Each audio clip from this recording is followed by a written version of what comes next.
Bismillahirrahmanirrahim. Assalamualaikum warahmatullahi wabarakatuh. Perkenalkan, nama saya Siti Nur Aini, pengajar di SMA Negeri 9 Garut dalam bidang biologi. Kali ini saya akan membahas tentang materi bab 1 dari kelas 11 semester 3, yaitu tentang sel. Adapun bahasan yang akan dibahas diantaranya adalah komponen kimia sel, struktur dan fungsi organel sel hewan dan sel tumbuhan, membandingkan sel hewan dan sel tumbuhan. Tujuan pembelajaran: setelah proses belajar, siswa mampu menjelaskan komponen kimia sel, kemudian menjelaskan struktur dan fungsi bagian-bagian sel, membandingkan sel hewan dengan sel tumbuhan. Sekarang, apa itu sel? Seperti yang sudah siswa pelajari, yaitu di kelas atau di SMP, sudah diketahui bahwa sel itu adalah penyusun tubuh makhluk hidup. Itu penyusun tubuh makhluk hidup yang terkecil. Maka dapat dikatakan sel adalah unit atau satuan struktural terkecil dari tubuh makhluk hidup. Nah, kemudian sel itu tentu tidak diam. Dia adalah sistem hidup yang melakukan berbagai aktivitas kehidupan. Bahkan seluruh kegiatan atau kehidupan tubuh itu sebetulnya dilakukan oleh sel. Maka dapat dikatakan adalah sel unit atau satuan fungsional terkecil dari tubuh makhluk hidup. Seperti tubuh melakukan bergerak, respirasi, kemudian sekresi, ekskresi, reproduksi, tumbuh berkembang, itu pada dasarnya dilakukan oleh sel. Jadi sebuah sel itu adalah melakukan seluruh kegiatan atau aktivitas yang dilakukan oleh tubuh. Kemudian ini adalah peta konsep, itu bahasan yang dipelajari di dalam bab tentang sel. Yang pertama adalah dapat dibagi bahwa sel itu menjadi dua kelompok, ya, atau makhluk hidup dapat dibagi dua kelompok berdasarkan susunan selnya, tepatnya berdasarkan membran sel yang dimiliki, membran inti yang dimiliki, yaitu makhluk hidup yang terbentuk dari sel yang disebut prokariotik dan sel eukariotik. Adapun yang disebut prokariotik adalah di mana bagian materi inti DNA kromosom tidak dilindungi oleh membran inti, jadi tidak memiliki pelindung inti. Di antaranya contoh makhluk hidupnya adalah bakteri dan alga biru. Kemudian yang eukariotik adalah merupakan sel yang dimiliki oleh makhluk hidup, sebagian besar makhluk hidup, yaitu hewan, tumbuhan, berbagai mikroorganisme seperti hewan berhasil satu, kemudian alga, selanjutnya jamur.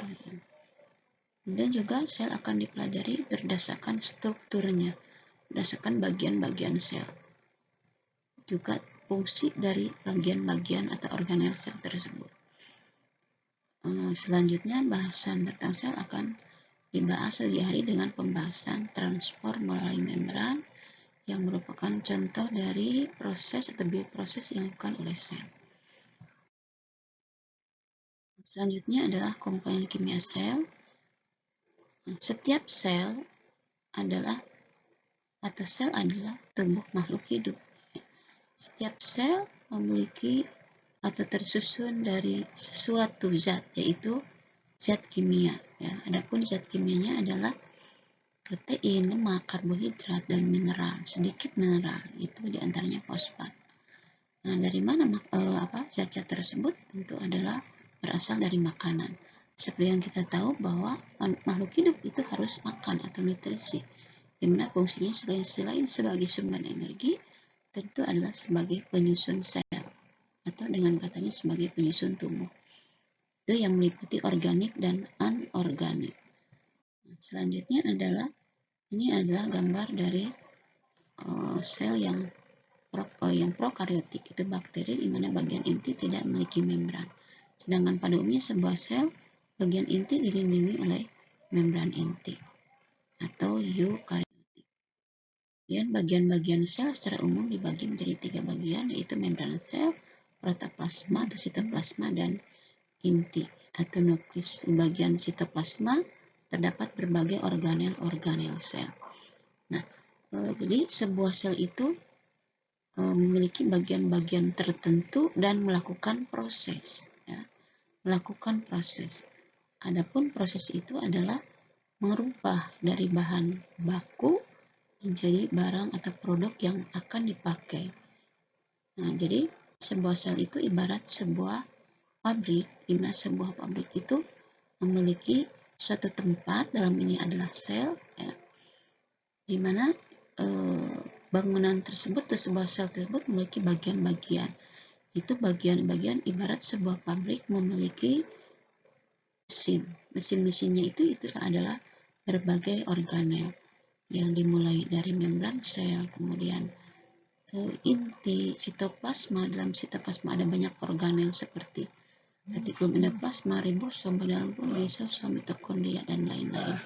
Di mana setiap bagian itu saling ada hubungan, istilahnya saling bekerja sama untuk menghasilkan berbagai produk dan menggunakan produk tersebut. Ini adalah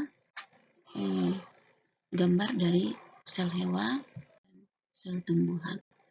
Sel hewan dan sel tumbuhan dapat dibedakan bisa diantaranya dari bentuknya dan bentuk luarnya, di mana sel tumbuhan itu memiliki sudut-sudut sel, sedangkan sel hewan tidak membentuk sudut.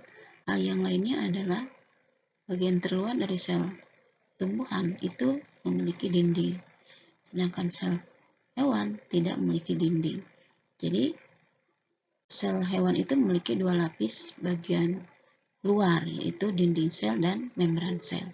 Sedangkan sel hewan bagian terluarnya langsung berupa membran sel, yang secara umum membran sel dan dinding sel memiliki fungsi yang sama, diantaranya sebagai pelindung, memberi bentuk, kemudian alat transportasi. Nah, sedangkan membran sel diantaranya selain sebagai fungsi tadi, dia dapat melakukan berbagai reaksi-reaksi kimia. Nah, itu diantaranya perbedaan sel hewan dengan sel tumbuhan, ya. Demikian yang bisa saya sampaikan atau jelaskan mengenai sel, yang insya Allah pertemuan akan datang akan dijelaskan materi sel selanjutnya. Terima kasih. Assalamualaikum warahmatullahi wabarakatuh.